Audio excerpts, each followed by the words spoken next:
день, дорогие друзья! Приветствую вас на своем канале «Поговорим у камина». Сегодня я решил немного сменить обстановку. Вместо камина у нас вот такая вот голландка. Чтобы соблюсти традицию, мы сейчас в печке зажжем огонь. И я решил в этот раз провести немножко запись в другом формате. Суть в том, что несколько лет назад я на Facebook выкладывал небольшие тексты со своими воспоминаниями. И сегодня я хочу попробовать почитать один такой текст на камеру. Сентябрь 1979 года. Я студент-первокурсник на картошке на юге Нижегородской, тогда еще Горьковской области. Картошка — это, если кто забыл, принудительные сельхозработы для студентов младших курсов всего СССР. Как правило, студенты работали на уборке урожая. Лично для меня сельское хозяйство советского периода – это эталон неэффективности и унылой безмозглости. Но когда тебе всего 17 лет, то глубоко плевать на эффективность и качество менеджмента в колхозе. Нам на картошке вполне нравилось. Мы бухали по-взрослому и тискались с однокурсницами в стогах сена. Дорогая, для стога я сказал исключительно для создания законченного образа. И если бы не ежедневная необходимость таскаться по грязному полю с вилами, то жизнь была бы вполне замечательная. Как выглядела технология? По полю проходила сельхозтехника, срезала ботву и выкапывала картошку. Выкапывала плохо, заметная часть урожая оставалась в земле, поэтому студентам выдавали вилы, которыми они извлекали остатки корнеплодов. Потом по полю с ведрами шли студенты и собирали картошку в ведра. Из ведер картошка вываливалась в телегу, которую управлял местный кадр. К нам был представлен Колян с Мерином по кличке Заяц. Когда телега наполнялась, Колян отвозил картошку в бурт. Бурт — это длинный вал из картошки на краю поля. Колян картошку не собирал, не по чину. Он сидел на телеге, болтал ногами и о чем-то думал. Иногда казалось, что станет слышно, как он думает, и как скрипят шестеренки в его голове. Когда голова Коляна переполнялась мыслями, они начинали вываливаться наружу. Вот вы, городские, и приехали картошку копать для себя. У нас-то деревенских для себя на своих огородах все растет. Я, как официально назначенный однокурсниками оппонент Коляна, сразу вступал в полемику. Колян, а не пошел бы ты нахуй? Может, вы такие хитрожопые селяне приедете в город для себя, начнете шить порты и телевизоры собирать? Рассказывать Коляну о разделении труда и прочих премудростях экономики не имело смысла. Он даже после простых и понятных ему слов и оборотов, как бы сказали, сейчас завис. Не стало слышно грохота шестеренок в его голове, мне Коляна стало жалко. Он, кстати, был почти нашим ровесником, на год или два моложе, даже в армии еще не отслужил. Советская власть любовно и старательно из хорошего деревенского парня любовно вырастила люмпина. Но вернемся к картошке. Бурт вдоль поля увеличился в длину, как нам поведал Колян, а после вас бурт соломой накроет. До весны под снегом лежать будет. Но ведь сыро, к весне вся картошка сгниет, матери, потом свиней пригонят. А что не сожрут, то трактором запашут и все по новой. Очевидно, кроме Коляна, эту тайну знали и в правлении колхоза. Как-то раз на поле приехал грузовик, при помощи которого предполагалось часть урожая спасти, сдав его, как тогда говорили, в закрома Родины, а попросту отвезти в овощехранилище под крышу. В этот день шел мелкий и противный дождь. Все-таки осень. Колян в этот день был особенно грустный.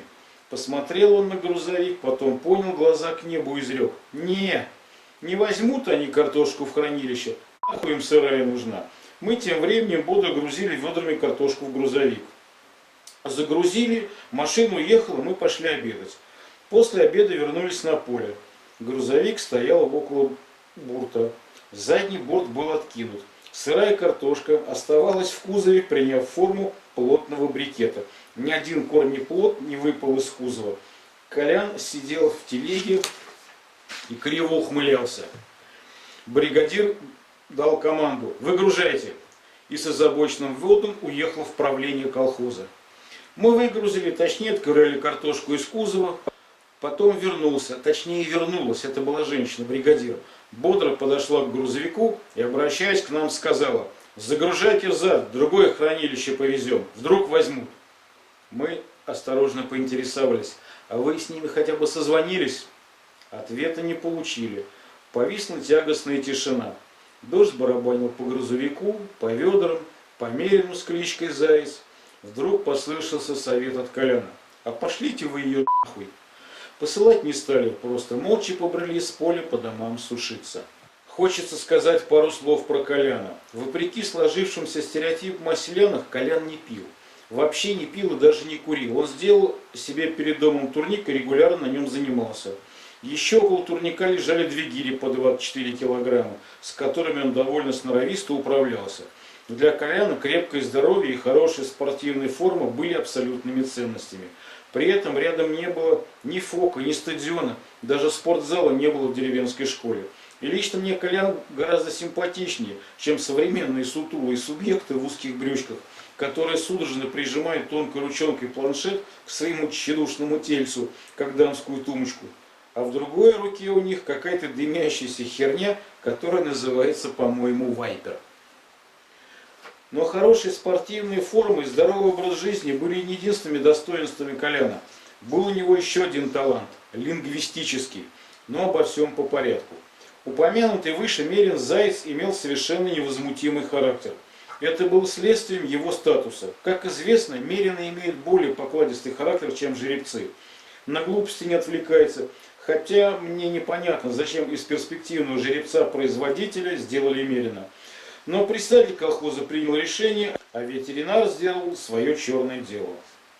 Заяц был животным просто циклопического размера, а задница умеренно была как у бегемота. Хлестать вожжами по этой части тела, чтобы увеличить скорость, было совершенно бесполезно. Мерин даже на вторую передачу не переключался. Мы даже пытались лупить его черенком от вил по этому гигантскому заду. Черенок сломали, на вторую так и не получилось переключиться. Колян снисходительно комментировал: «Эх вы, мудаки городские, смотрите». И тут он произносил замысловатую мантру: «Ну ебать!» Мозг Мерина обрабатывал команду быстрее, чем Google голосовой запрос. Сразу включалась четвертая передача, мы поехали с ветерком. С таким талантом Колян вполне мог бы сделать карьеру в цирке, не хуже братьев Запашных. Здесь нужно сделать небольшое отступление. Я до 12 лет жил в Пролетарском районе и до 14 лет каждое лето проводил у бабушки в деревне по месяцу-полтора. Поэтому кудрявая матерщина меня удивить сложно. Я и сам, если надо, в падежах не путаюсь. Но мантра Коляна была просто лингвистическим шедевром. Иногда Колян на милость его позволял управлять Мерином. Мы просили девочек закрыть уши, Колян не понимал, кстати, для чего, произносили мантру и неслись с ветерком. Иногда мы брали с собой гитару на поле, было весело нестись по раздолбанной деревенской дороге в телеге и петь что-то разухабистое под гитару. Как-то парторг колхоза нам сказал, что мы похожи не на студентов, а на банду Махно. Мы не обиделись.